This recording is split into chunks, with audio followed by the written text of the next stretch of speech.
Hello everyone, welcome back to the second session of class 10 chapter 4 quadratic equations.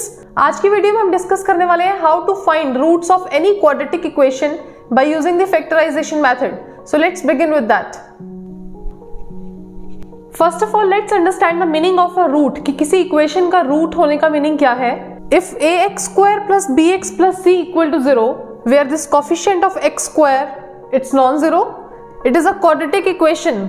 We know very well from the previous video part 1 में हमने discuss किया था. This is the standard quadratic equation. Then alpha is called the root of this equation if this alpha satisfies this equation. Friends, किसी value का equation को satisfy करने का meaning ये है कि यदि आपने इस अल्फा को वेरिएबल x के प्लेस पर पुट किया, सॉल्व करने के बाद लेफ्ट हैंड साइड को आपको इक्वल टू 0 मिला, which means alpha is satisfying this equation. इसी अल्फा को हम उस इक्वेशन का रूट बोलते हैं.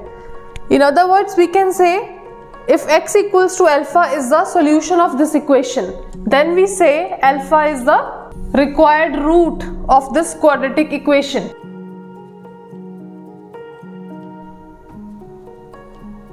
Next we have very important note.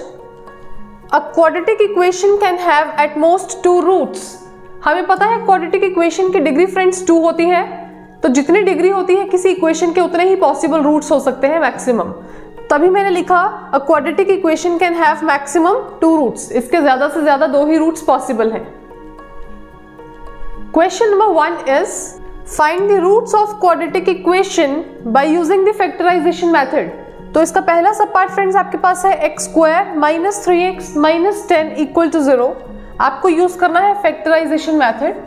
Middle term splitting method आप ग्रेड 9 में पढ़कर आए हैं, उसको एक बार रिकॉल कर लेते हैं कि कैसे आपको फैक्टर्स बनाने हैं and then how you will find its roots. तो ये मेरी गिवन क्वाड्रेटिक इक्वेशन है फ्रेंड्स.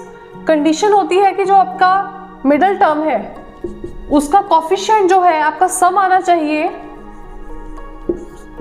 आपको सम चाहिए -3 जो कि मिडिल टर्म का कोफिशिएंट होता है, and your product should be equal to a into C. आपके पास a है यहाँ पर 1 एंड c है -10, तो आपको प्रोडक्ट चाहिए -10. You have to think of any 2 values whose sum becomes -3 and product becomes -10. ऐसे 2 फैक्टर्स फ्रेंड ढूंढते हैं. मुझे पता है 5 2s 10 होता है, तो उसी को माइंड में रखते हुए आपको फैक्टर्स ढूंढने हैं. If I am taking -5 and +2, अगर आप इनका एडिशन करेंगे, सम करेंगे, clearly it is becoming -3. First condition fulfilled. अब आप सेकंड कंडीशन चेक करेंगे, इनका प्रोडक्ट -5 इंटू 2 किया तो ये आपके पास -10 बन गया, which means -5, 2 these are the required 2 factors. जो दोनों कंडीशंस को फुलफिल कर रहे हैं, इससे मेरा सम भी -3 आ रहा है and my product is becoming -10. So these are my required 2 values. तो -3x के प्लेस पर अब मैं लिख सकती हूं, मैंने लिखा -5x और दूसरा फैक्टर है +2, तो यहां पर लिखा +2x and remaining values as it is. Now you will pick up first 2 terms. उसमें से कॉमन ढूंढिए. आपको x वेरिएबल कॉमन नजर आएगा. You will take it outside common, inside the bracket, left behind x minus 5. Similarly you will pick up last 2 values और उसमें से common factor ढूंढेंगे हम. इन दोनों वैल्यूज में से मुझे +2 कॉमन दिख रहा है and here I am left with x and 2 5s are 10 होता है, तो यहाँ पर बचा 5. Now in the next step in दोनों टर्म्स में से देखिए आपको क्या कॉमन नजर आ रहा है. This bracket, the whole bracket x minus 5 is common here, so you will take it outside common. Friends, whenever product of any 2 terms is equal to 0, ये तभी पॉसिबल होता है either a is 0 और b is 0, right? इसका मतलब है या तो ये फर्स्ट फैक्टर इक्वल टू 0 है या फिर सेकेंड फैक्टर इक्वल टू 0 होगा. तो अब 1 by 1 आप इन दोनों को इक्वेट करेंगे 0 के और वहां से आप x को फाइंड आउट करेंगे. So I have written over here either x minus 5 is equal to 0 और x plus 2 equal to 0. Friends, जब फर्स्ट ब्रैकेट को इक्वल टू 0 पुट किया, यहां से आपको x सॉल्व करके मिला +5. When I am taking second factor equal to 0, यहां से x की वैल्यू आई -2. So these are the required 2 roots of given quadratic equation. So you can conclude it in the end by saying therefore x equals to 5 and -2 are the You can say roots or solution. Both are valid. These are the required roots, solutions of this equation. I hope आपको factorisation method समझ आ चुका है, कैसे आपको middle term split करके equation के roots find out करने हैं. Now the next sub part is this, root 2x square plus 7x plus 5 into root 2 equal to 0. इसे सॉल्व करके फ्रेंड्स इसके भी रूट्स फाइंड करने हैं. So let's do the factorization. Keeping the same concept in mind कि हमें middle term को split करना है और इसका सम हमें चाहिए, इसका सम होना चाहिए equal to the coefficient of middle term which is 7 here, and product should be a into c as I told you earlier. This is a and this is your c. तो ध्यान दीजिए 5 root 2 into root 2, हमें पता है root 2 into root 2 becomes 2, तो ultimately ये बना 5 into 2 which is 10. So you have to think of any two values whose sum becomes 7 and product becomes 10. 5 और 2 ही ऐसी दो वैल्यूज हैं. 5 plus 2 will give you 7 और इनका प्रोडक्ट करेंगे तो हमें मिलता है 10. बहुत ही इजीली आपको फैक्टर्स मिल चुके हैं, इनको सॉल्व करके इसके रूट्स फाइंड करते हैं. So this is how I have split the middle term over here. 7x को फ्रेंड्स मैंने लिखा, जो मेरे रिक्वायर्ड फैक्टर्स हमने चूज किए थे, इसके प्लेस पर मैंने लिखा 2x and 5x because 2x plus 5x ultimately becomes 7x. तो आपकी मिडिल टर्म यहाँ पर स्प्लिट हो चुकी है. अब आपको फर्स्ट टू टर्म्स में से कुछ कॉमन चूज करना है and similarly last two terms में से कुछ कॉमन चूज करना है. This is how you always find the roots. Observing the first two terms, इन दोनों वैल्यूज में से मुझे root 2 and variable x common मिल रहा है. So you will take it outside. Root 2 into x. In the place of first term I am left with x और इसके प्लेस पर फ्रेंड्स बचा रूट 2. इसी तरह से लास्ट टू टर्म्स को पिक करेंगे, इसमें से 5 हमें कॉमन मिल रहा है, right. So taking 5 outside common I am left with, यहां पर बचा x, इस टर्म के प्लेस पर क्या बचा रूट 2. ऑब्जर्व करिए, अब इन दोनों टर्म्स में से ये पूरा फैक्टर x प्लस रूट 2 हमें कॉमन दिख रहा है. This whole bracket is same, so you will take it outside common. x plus root 2 मैंने कॉमन लिया. In the place of first term friends हमारे पास बचा रूट 2 into x और यहाँ पर मेरे पास बचा 5 इक्वल टू 0. वही सेम प्रोसीजर, इधर दिस इज 0 और दिस सेकेंड फैक्टर इज 0 और वहां से आप 1 by 1 x की वैल्यू सॉल्व कर लेंगे and that will be our required roots of the given equation. So 1 by 1 I have put them equal to 0. First factor को solve किया, यहां से फ्रेंड्स x की वैल्यू मिली हमें माइनस रूट 2. सेकेंड फैक्टर को इक्वल टू 0 पुट किया, यहां से सॉल्व करके आपको x मिला minus 5 by root 2. So these are my required solutions और roots of this quadratic equation. So you can conclude it in the end by saying that x equals to minus root 2 and minus 5 by root 2. These are the required roots of the given equation. The next equation is 2x square minus x plus 1 by 8 equal to 0. To make it easier friends, पहले हम इसका LCM ले सकते हैं. Here LCM would be 8.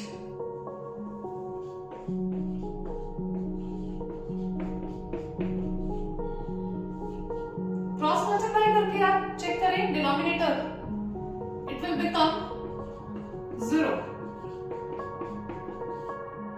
So now this is the standard equation. अब आप check करिए, आपका सम होना चाहिए coefficient of x which is minus 8 here and product हमारा होता है a into c. So your product should be 16 into 1 which means 16 हमें product चाहिए. We have to think of any two such values. तो अगर फ्रेंड्स मैं consider करती हूँ -4 and -4, clearly sum is becoming -8 और -4 into -4 करेंगे तो मल्टीप्लिकेशन में माइनस माइनस becomes +16. तो मुझे दो ऐसे फैक्टर्स मिल चुके हैं, दो वैल्यूज मिल चुकी हैं जिससे हम मिडिल टर्म को स्प्लिट इजीली कर सकते हैं. सो इन प्लेस ऑफ -8x मैंने लिखा -4x and -4x. अब ऑन द सेम स्टेप्स हम वही काम करते हैं. पहले टू टर्म्स में से आप जो कॉमन होगा उसे लेंगे, फिर लास्ट टू टर्म्स में से कॉमन वैल्यू को लेंगे बाहर. ऑब्जर्विंग फर्स्ट टू टर्म्स, इसमें से मुझे 4x कॉमन मिला friends. Remaining values are 4x -1. Observing the last two terms directly कुछ कॉमन नहीं है, but we can take -1 common, because 1 हमेशा हर वैल्यू का फैक्टर होता ही है. So I am taking -1 common here. So I am left with 4x - 1 inside the bracket. Now observe in this step we have the full factor 4x - 1 present in both the terms. तो इसे आप बाहर common ले सकते हैं. मैंने यहाँ लिया 4x - 1 एंड लास्ट में जो रिमेनिंग वैल्यूज है वो आप लिखेंगे नेक्स्ट ब्रैकेट में. तो मेरे पास बचा 4x - 1.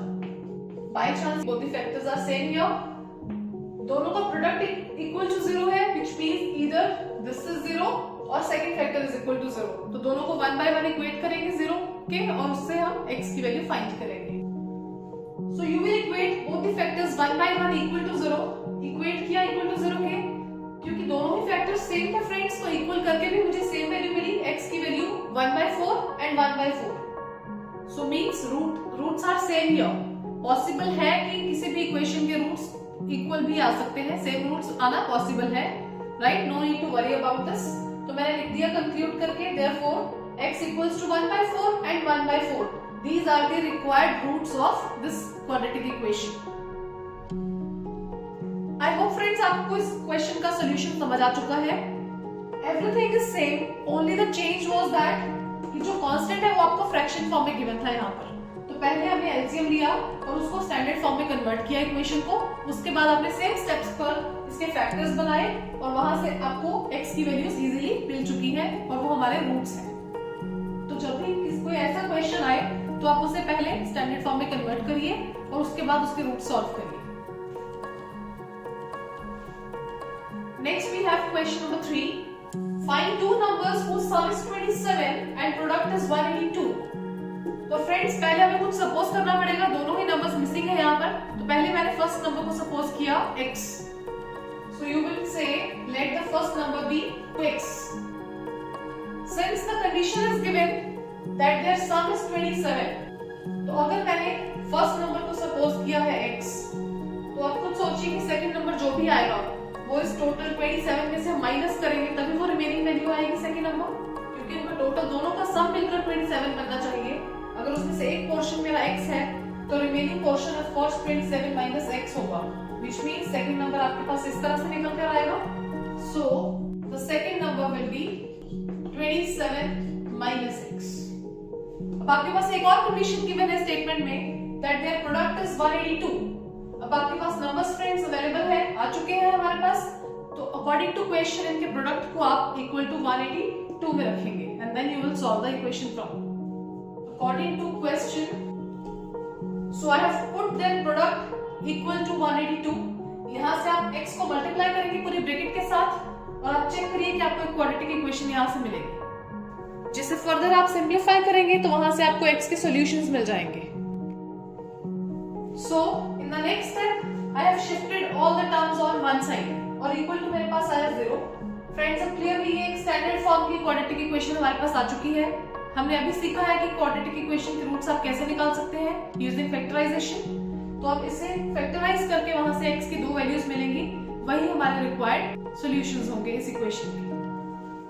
So now the sum should be equal to -27 और हमारा प्रोडक्ट होना चाहिए equal to a into c, which means 182 के इक्वल मेरा प्रोडक्ट होना चाहिए. फ्रेंड्स दो ऐसे फैक्टर सोचिए. If I am taking -13 and -14, अगर आप इनका सम करेंगे तो यू विल गेट -27. प्रोडक्ट करके देखिए आपको प्लस का 182 मिलेगा, which means I have got the required two such values which are satisfying both the conditions here. तो आप मिडिल टर्म को स्प्लिट करके अब आप इजीली इस क्वाड्रेटिक इक्वेशन को सॉल्व कर सकते हैं. तो इस स्टेप से हमें x - 13 कॉमन मिला. I have taken it outside common. Remaining is x - 14. दोनों वैल्यूज को 1 by 1 इक्वल टू 0 पुट करेंगे तो आपको x की वैल्यूज मिल जाएंगी. And you can cross check it कि अगर आप 13 एंड 14 इसका सम करेंगे इट विल बिकम 27 और इसका प्रोडक्ट करोगे तो आपको मिलेगा 182, which means these are the required two numbers जो हमें चाहिए थे. There is one another way of understanding it. अगर आपको इसमें कंफ्यूजन है कि हमने पहला नंबर तो x सपोज किया था and the second number was 27 minus x। तो फ्रेंड्स आप एक काम करिए, आप किसी एक नंबर को इसमें से x एज्यूम कर लीजिए।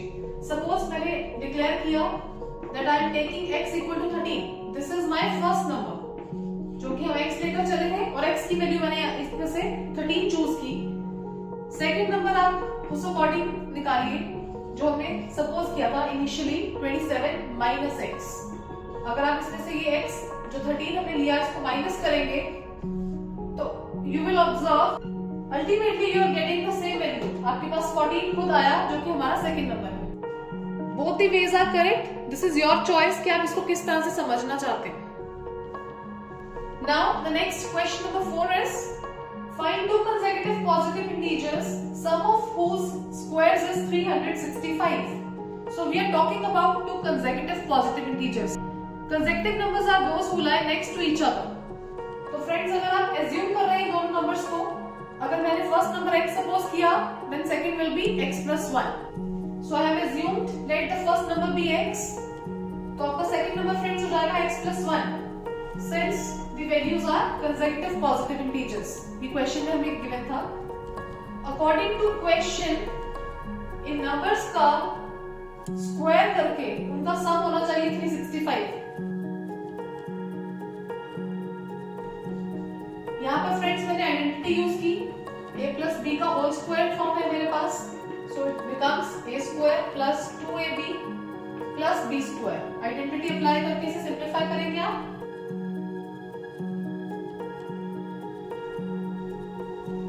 I have shifted all the values on left hand side. उसके बाद फ्रेंड्स मैंने ऑब्जर्व किया 2 is the common factor of all the three terms। तो मैंने थ्रू आउट इस इक्वेशन को 2 से डिवाइड किया to make it easier, simple बनाने के लिए। तो मुझे ये इक्वेशन ऑब्टेन हुई। अब इसके आप फैक्टर्स बनाएंगे इसका सॉल्यूशन फाइंड करने के लिए, वहां से आपको रिक्वायर्ड x की वैल्यूज मिल जाएंगी, वही हमारे रूट्स है solution. After getting this quadratic equation friends इसको आप उसी तरह से सेम स्टेप्स पर सॉल्व करेंगे by splitting the middle term method. मुझे ऐसे दो फैक्टर्स मिल चुके हैं 14 एंड -13, क्योंकि इनका सम बनता है +1 और प्रोडक्ट बनता है जो कि हमें यहाँ पर चाहिए 1 into -182।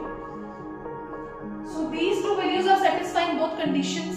तो मैंने मिडल टर्म को स्प्लिट करते हुए इसके फैक्टर्स बनाए।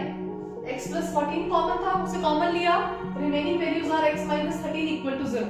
1 by 1 equal to 0 पुट करके आपके पास ये दोनों वैल्यूज आ चुकी हैं x की। But you have to think about it carefully कि आपको कौन सी वैल्यू को रिजेक्ट करना है और कौन सी वैल्यू को एक्सेप्ट करना है। That depends on your statement because it was clearly mentioned in the statement that we are talking about positive integers here. तो negative value will be rejected. Negative value हो ही नहीं सकती x की, क्योंकि पॉजिटिव इंटीजर्स की हम statement में बात कर रहे हैं, which means this value you have to accept here x equal to 13। तो ये मेरा फर्स्ट नंबर आ चुका है फ्रेंड्स। और जो सेकंड नंबर था, because we are talking about consecutive integers, consecutive number which means they lie next to each other, तो 13 के नेक्स्ट आपको वैल्यू मिल जाएगी +14। So your second value will be 14। लीजिए फ्रेंड्स आपके दोनों ऐसे नंबर्स आ चुके हैं which are positive consecutive integers, और अगर आप इनके स्क्वायर्स को सम करके देखेंगे तो you will be getting 365।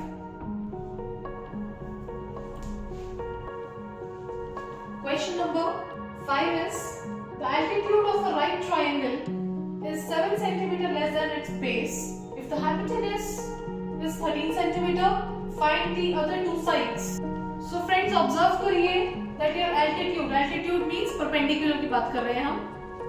Your altitude is depending upon the base। तो पहले आप बेस को कुछ एज्यूम करेंगे, उसी पर डिपेंड करता है आपका एल्टीट्यूड यानी कि परपेंडिकुलर। सपोज किया मैंने बेस को x centimetre, so I will say let the base be x centimetre. So as per the question हमें गिवन था कि एल्टीट्यूड बेस से 7 लेस है, तो मैंने एल्टीट्यूड को लिया x - 7। जितना भी बेस होगा उससे 7 वैल्यूज कम आपका एल्टीट्यूड है। फ्रेंड्स हाइपोटेनस आपको ऑलरेडी प्रोवाइडेड है which is 13 centimeter, and since we are talking about a right triangle we can apply the Pythagoras theorem here। तो आप उसको यूज करते हुए एक क्वाड्रेटिक इक्वेशन फॉर्म करेंगे और वहीं से आपके सॉल्यूशंस आएंगे। So let's apply the Pythagoras theorem here। We know very well Pythagoras theorem होती है hypotenuse square equal to perpendicular square plus base square। अब इन तीनों की वैल्यूज फ्रेंड्स इसमें इंसर्ट करते हैं and you will get the quadratic equation from there. After simplifying this equation I have got this. I am keeping all the constants on one side and variable terms को मैंने एक side पर solve किया. x square plus x square हमारे पास हो गया 2x square. This is minus 14x as it is. और इसे मैंने उस साइड शिफ्ट किया. It is becoming minus 49. तो नेक्स्ट आप सॉल्व करेंगे. You will get 120 equal to 2x square minus 14x. Now I want to shift all the terms on same side. Equation को easy बनाने के लिए 2 सभी में कॉमन था, तो इस पूरी इक्वेशन को मैंने 2 से डिवाइड किया. This is what I am getting here. इसे आप अब सिंपलीफाई कर लेंगे. On the same steps middle term को स्प्लिट करके फैक्टर्स बनाइए and you will get the values of x from there. So my required values are -12 and +5. क्योंकि -12 +5 करेंगे you will be getting -7 as a sum और product आपको मिल जाएगा इनका equal to -60. -12, 5 are the required values.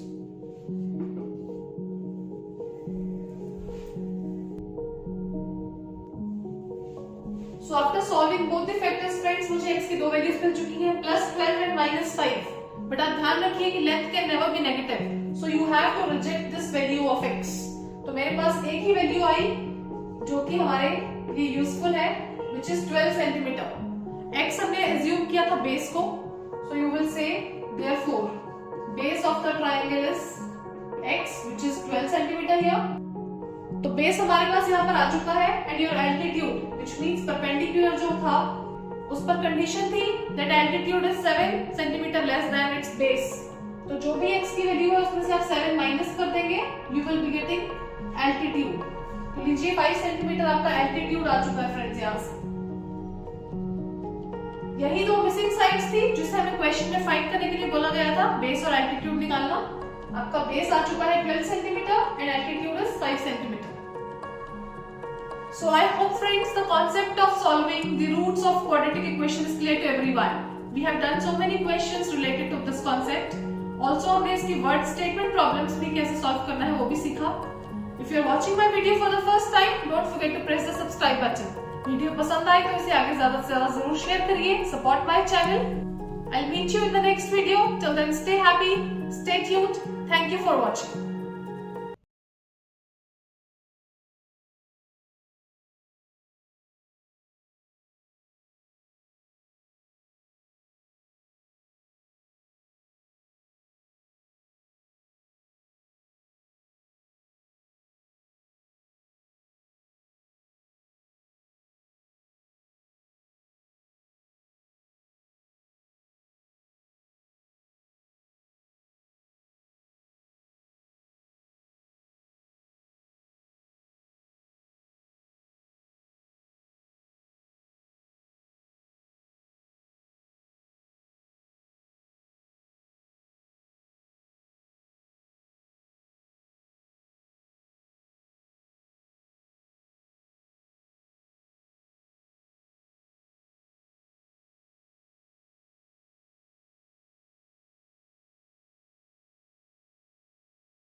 you